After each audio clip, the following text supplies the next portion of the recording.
Bonsoir. Ce soir, nous allons parler de la vision de Daniel dans le chapitre 7 et l'interprétation du songe du roi Nabuchodonosor dans le chapitre 2. Pour ceux et celles qui cherchent la vérité et la prophétie sur la deuxième venue de Christ et le jour du jugement. Dans le chapitre 8 de Daniel, au verset 19, il est dit « Puis il me dit, je vais t'apprendre ce qui arrivera au terme de ma colère, car il y a un temps marqué pour la fin. Jésus a un plan pour l'humanité et qui se révèle dans les visions de Daniel.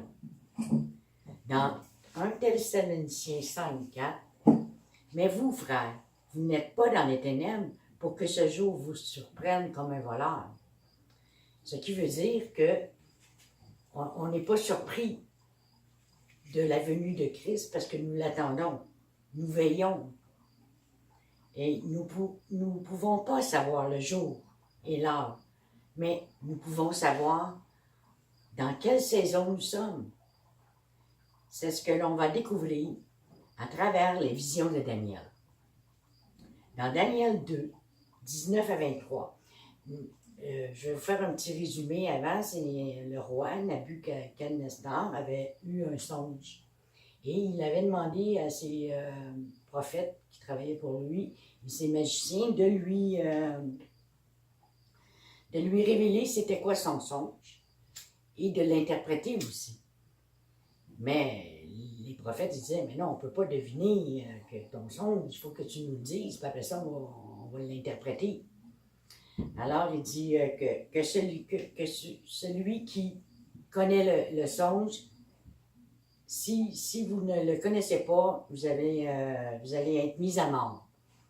C'est le début de l'histoire comme ça. Mais Daniel, lui, a demandé au geôlier de rencontrer Nabuchodonosor pour demander un délai. Il dit, moi, je vais demander à mon Dieu qu'il me révèle le songe. Il donne-moi quelques jours et je reviendrai avec la réponse. Et avec cela, je demande la vie sauve pour tous les sages et les prophètes qui sont condamnés en ce moment. Alors, Nabuchodonosor a dit OK, et là, Daniel est revenu. Et quand il a parlé avec ses amis, il a dit priez pour moi, prions, puis jeûnons pour avoir la réponse. Hein, parce que vous savez, quand vous êtes à l'article de la mort, c'est certain qu'on demande à Dieu au secours, viens à mon secours, révèle-moi le songe. Hein, on aurait été les premiers à le faire. Et Daniel a prié et il a eu. Il a eu l'interprétation et la révélation du rêve. Dans le verset 31 à 36 du chapitre 2, Daniel décrit le rêve du roi.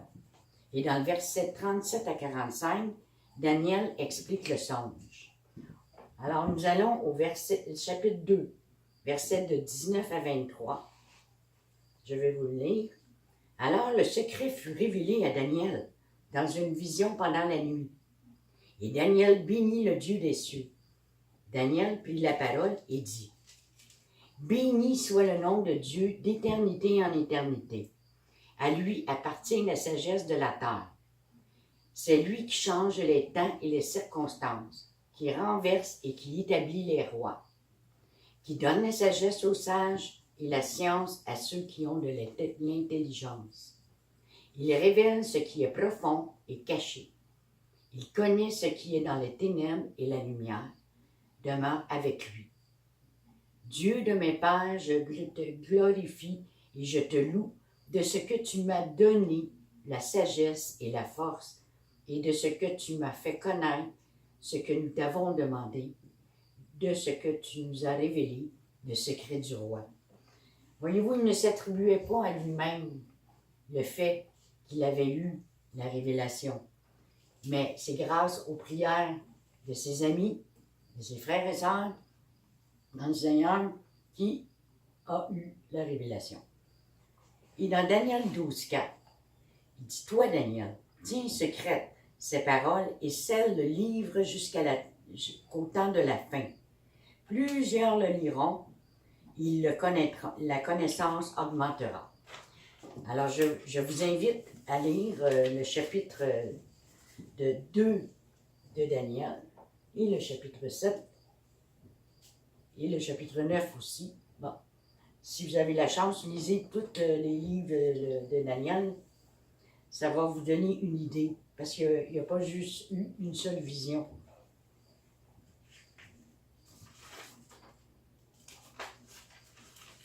Okay. On va commencer par la statue de Nebuchadnezzar. La vision était la statue. Dans le verset 2, verset 31. Or, roi, tu regardais et tu voyais. Là, il décrit le songe. Il dit, je vais aller au verset 30. Si ce secret m'a été révélé, ce n'est point qu'il y ait en moi une sagesse supérieure à celle de tous les vivants, mais c'est afin que l'explication soit donnée au roi et que tu connaisses les pensées de ton cœur. Ô roi, tu regardais et tu voyais une grande statue. Cette statue était immense et d'une splendeur extraordinaire. Elle était debout devant toi et son aspect était terrible. Et si on regarde, la statue, elle mesurait environ 80 pieds de haut et 1 pied de large. Donc, c'est assez gigantesque.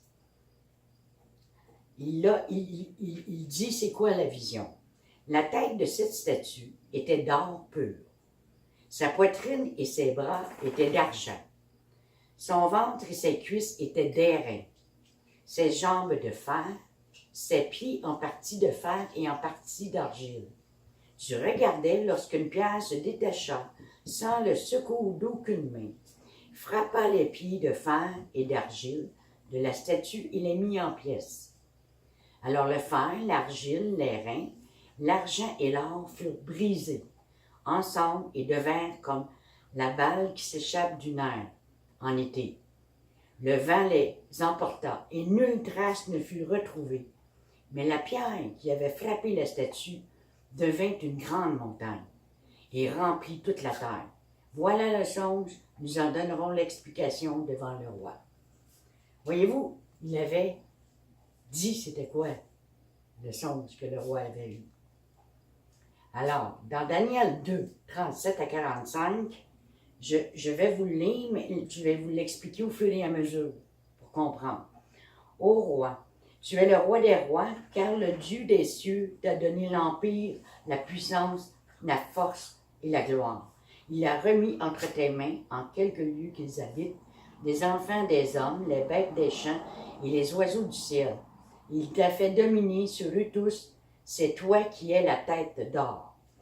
Donc, la tête d'or représente Nebuchadnezzar, qui est le chef, qui est le roi de cet empire qu'on appelle babylonien. C'est lui qui a débuté ça. Le Seigneur l'a mis là. Il l'a choisi pour cela. Mais on sait aussi qu'avec le temps, il s'est enorgueilli, alors ça n'a pas été pour son bonheur. Qui domine sur toute la terre. Cet empire est arrivé vers l'an 606 à 536 avant Jésus-Christ, environ. On retrouve l'exil des Juifs à Babylone, environ à 600 ans avant Jésus-Christ. Babylone a débuté en Égypte ancienne avec Nimrod. Dans Genèse 10, 8 à 10, nous allons voir. Genèse 10.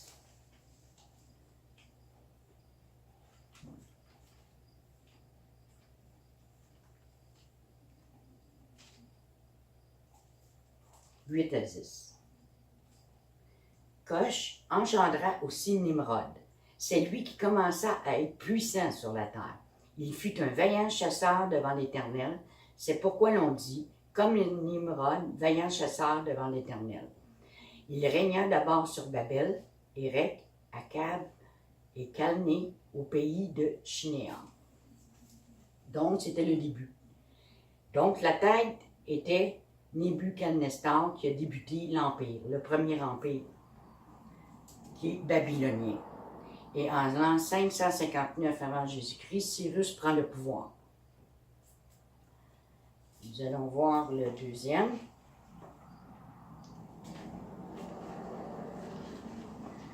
Daniel 2. Qui est l'argent?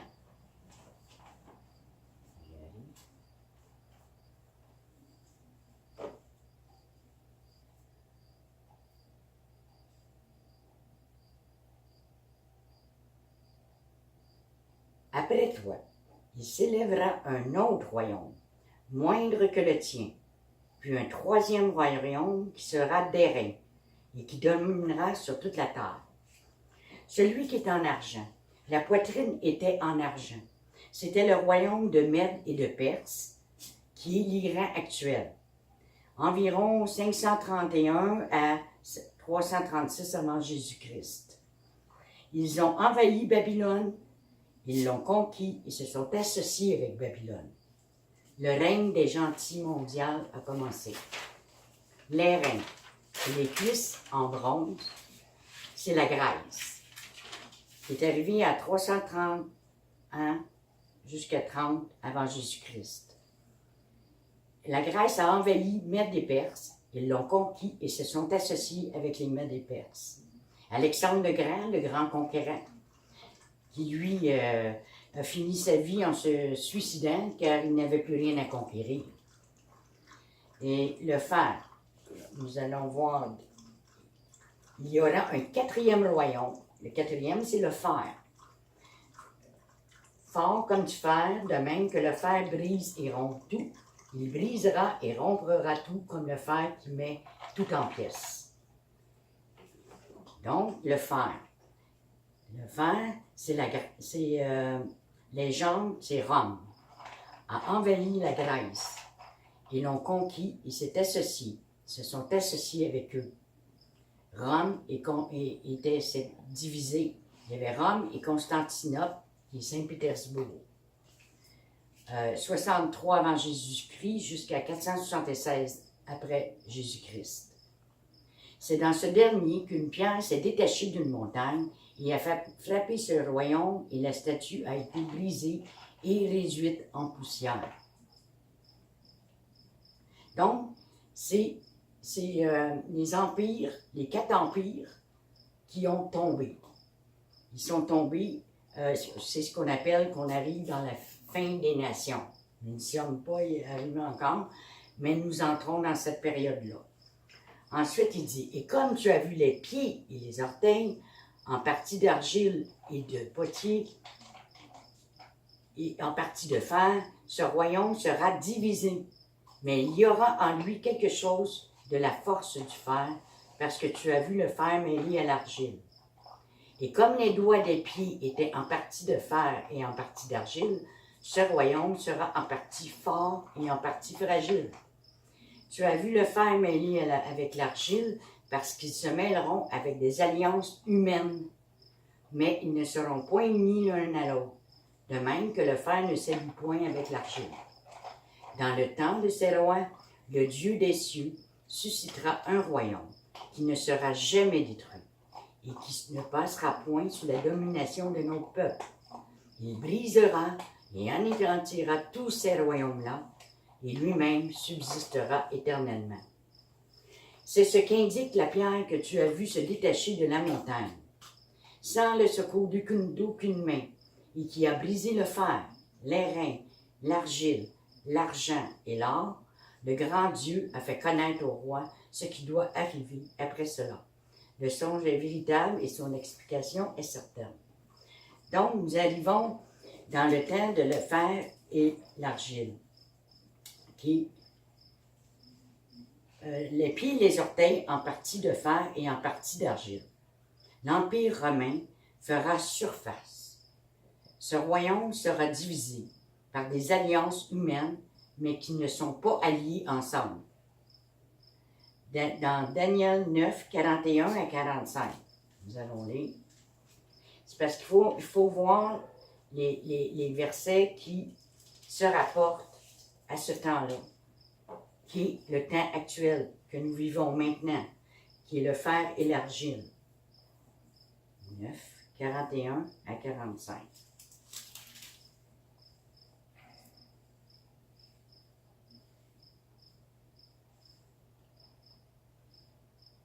Non, c'est pas celle-là.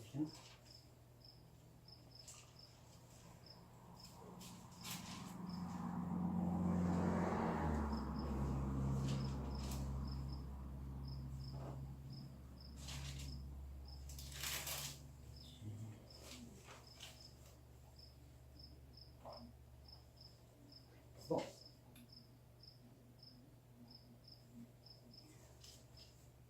Les 10 orteils. Nous allons aller vers les 10 orteils qui sont divisés. 10 grandes régions. En 1968, il a été planifié le flux des sociétés secrètes pour régner par l'Antéchrist, qui est le nouvel ordre mondial. Ils ont créé 10 biorégions. Et dans ces 10 biorégions, c'est des rois qui vont régner sur toute la terre avec l'Antéchrist et le faux prophète. Les 10 régions, je vais vous les nommer. Il y a l'Amérique, le Canada, Mexico. Ça, c'est tout ensemble. Le deuxième, c'est l'Amérique du Sud. Le troisième, l'Australie et la Nouvelle-Zélande. Le quatrième, l'Europe de l'Ouest. Cinquième, l'Europe de l'Est. Le sixième, le Japon. Le septième, le sud de l'Asie. Le huitième, centre de l'Asie. Le neuvième, l'Afrique du Nord et le Moyen-Orient. Et le dixième, ce qui reste de l'Afrique. Je vais mettre un lien qui va expliquer, ils ont même fait une médaille indiquant les 10 biorégions qui vont dominer sur la Terre. Je vais le mettre à la fin de la vidéo. Dans le chapitre 7 de Daniel, le plus important, ça concerne la fin des temps avec la vision des 4 animaux. 586 avant Jésus-Christ, le temps des gentils, qui durera 25 siècles, le temps des nations prendra fin avec l'arrivée de Christ. Et ce qu'on a vu, le royaume, la pierre dans le verset 45, la pierre que tu as vue se détacher de la montagne, sans le secours d'aucune main, et qui a brisé le fer et les reins, l'argent et l'or, le grand Dieu a fait connaître au roi ce qui doit arriver. Alors, c'est lui qui va mettre fin à tous ces empires qu'il y a eu. C'est fini, il va y avoir juste un royaume, ça va être le royaume céleste. C'était pas dans le chapitre 7 tantôt que je voulais que vous alliez, mais dans le chapitre 2, verset 45. Il faut faire aussi la vision avec une parallèle avec la vision de Jean dans le livre de Révélation au chapitre 12 et 13, qui a vu lui aussi les animaux. Les 4 vents sont le nord, sud, ouest et l'est.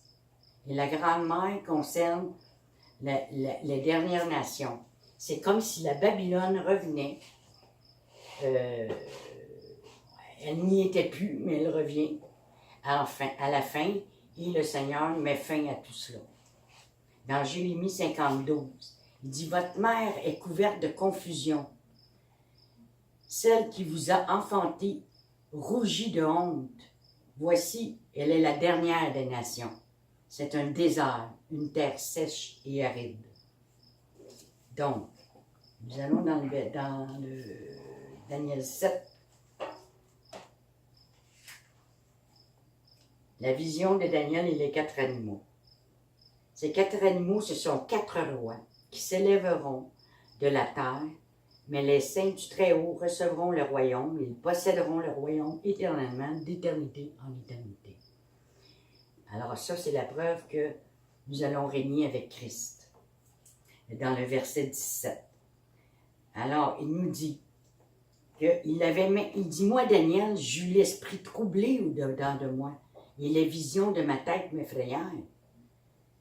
Et c'est sûr que quand il a eu cette vision-là, pour lui, il ne s'attendait pas à cela, de voir ces 4 animaux de la fin des temps. Alors, nous voyons ce qu'il a vu. C'est qu'il a vu le premier, La première bête, c'est le lion.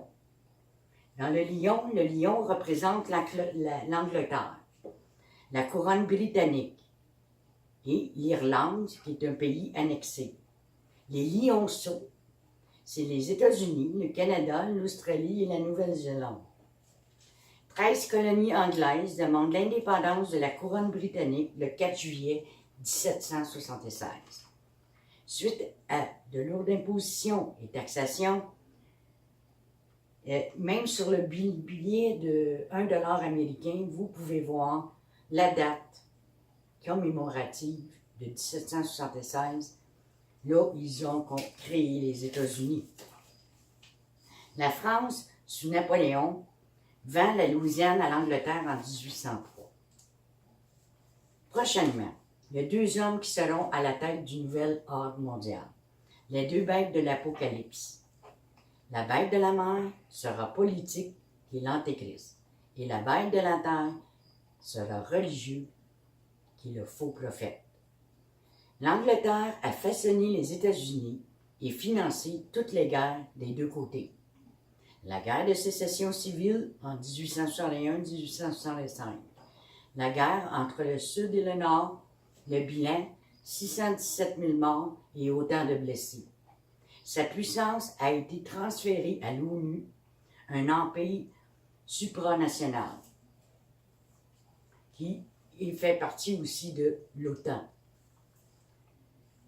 Et aussi, ces 2-là vont être associés ensemble, qui va faire un nouveau nom, qui va être la Fédération de la Terre.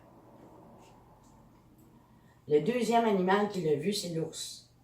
L'ours représente la Russie. Les 3 côtés sont 3 philosophies meurtrières. Les 3 côtes qu'il a vues. Les philosophies meurtrières sont Lénine, Karl Marx et Hegel. C'est un système communiste. Puis il y a eu plusieurs morts. Ensuite, il a vu le léopard. Le léopard représente l'Allemagne. Parcourt toute la Terre. C'est une société secrète avec l'esprit nazi. Hitler avait aussi été dans les sociétés occultes. Et il croyait aux extraterrestres. Même, il paraît qu'il parlait avec des esprits, que c'était des extraterrestres, mais on sait que c'est des êtres dimensionnels, que ce ne sont pas des extraterrestres, mais que ce sont des anges déchus. Il voulait conquérir le monde. Et il a créé le 3e Reich. Et présentement, le système nazi n'est pas terminé. Parce que les gens, à la fin de la guerre, sont exilés aux États-Unis. Et présentement, ils sont sous la terre. Ils opèrent encore et le système nazi est toujours vivant.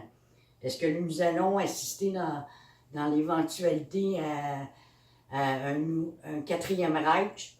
Seul l'avenir pourra nous le dire. Mais il va revenir. Il y avait 4 ailes d'oiseaux sur le dos.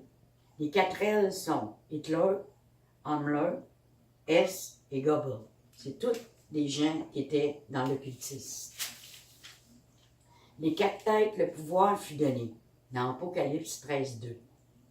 Il est dit, la bête que je vis était semblable à un léopard. Ses pieds étaient comme ceux d'un ours, et sa gueule comme une gueule de lion. Le dragon lui donne sa puissance et une grande autorité. Le mouvement nazi n'est pas mort. Après la Deuxième Guerre mondiale, les nazis se sont réfugiés en Amérique et l'esprit nazi renaît de ses cendres. Il y a la Russie, il y a l'Angleterre, l'Allemagne et l'Europe. C'est les 4 têtes qui sont au pouvoir. Dans l'Apocalypse 13, 3 et 4, et je vis l'une de ces têtes comme blessée à mort, mais la blessure mortelle fut guérie, et toute la terre était dans l'admiration derrière la bête. Ils admirèrent le dragon parce qu'il avait donné l'autorité à la bête. Ils adorèrent la bête en disant « Qui est semblable à la bête et qui peut combattre contre elle? » Le 4e animal, le dragon rouge. Aussi dans Apocalypse 12, 3 et 4, on le voit, Jean parle du dragon rouge. Il est terrible et extraordinairement fort et différent des 10 cornes. C'est la petite corne qui sort. Il y a 7 têtes, 10 cornes, une petite corne et 7 diadèmes. Puis une bouche qui parle. Donc, une bouche qui parle, c'est l'Antéchrist. Le jour J du jugement, Jésus met fin à cela. C'est la guerre entre Dieu et Satan. Il fera la guerre aux saints. Il est le chef de tous ces empires. Une seule religion, un seul gouvernement. C'est ce que l'ONU et l'OTAN font. Il organise cela pour qu'il y ait un seul gouvernement, une seule monnaie aussi. Ça va débuter comme ça, ils vont faire une monnaie mondiale. Hein? Je ne sais pas comment ils vont faire, peut-être des crédits ou des bitcoins, je ne sais pas, de l'argent virtuel, mais il va y avoir un crash économique. Dans Daniel 9, 27, il fera une solide alliance avec plusieurs pour une semaine. Et durant la moitié de la semaine, il fera cesser le sacrifice et l'offrande. Le dévastateur commettra les choses les plus abominables, jusqu'à ce que la ruine ou ce qui a été résolu fonde sur le dévastateur. Donc, pendant 3 ans et demi, il va régner.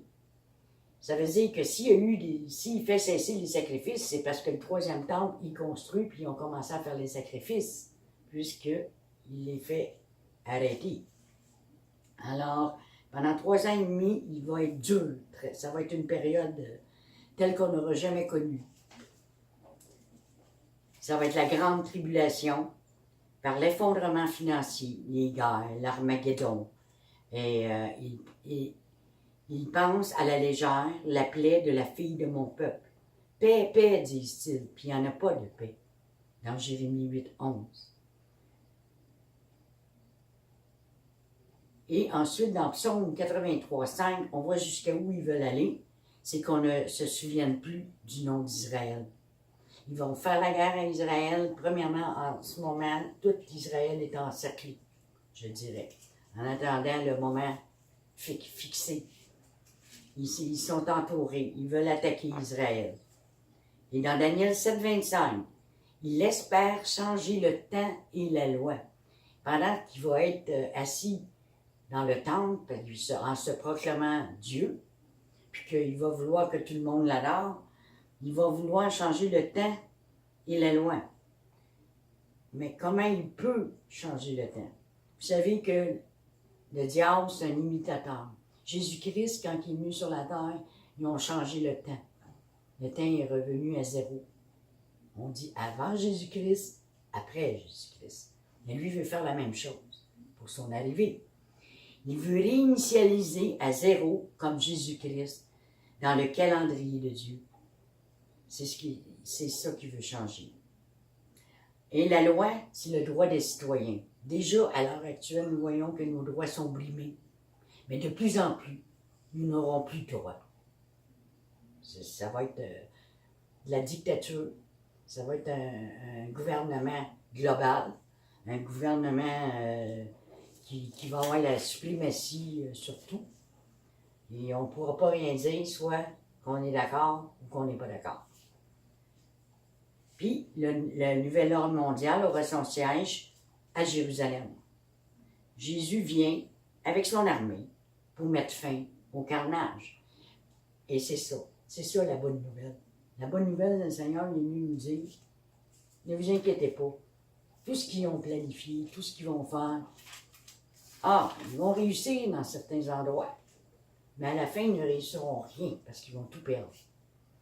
Dans Daniel 12, 10, ceux qui auront de l'intelligence comprendront. Allons voir. Daniel 12, 10.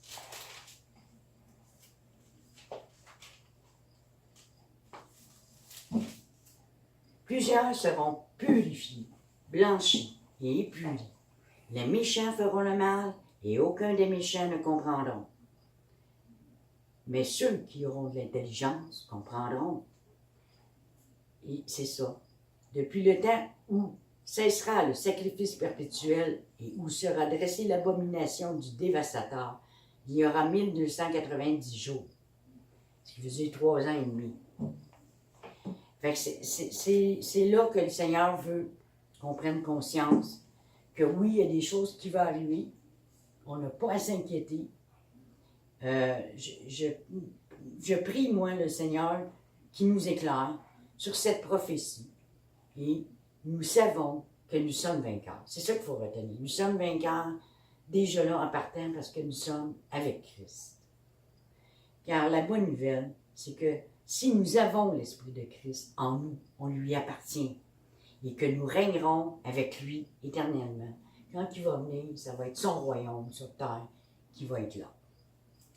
Voilà l'importance de recevoir Jésus dans votre cœur. S'il frappe à votre porte, quelle est la décision que vous allez prendre? Vous allez ouvrir la porte, vous allez le laisser rentrer ou non. C'est votre choix. Car c'est lui seul qui peut vous sauver de cette domination qui aura lieu sur toute la terre. Et lui seul qui peut mettre fin à tout cela. Parce que même si on conteste, même si nous, par notre propre chef, on n'arrivera pas. Mais lui, par sa main puissante, il va mettre fin à ce carnage.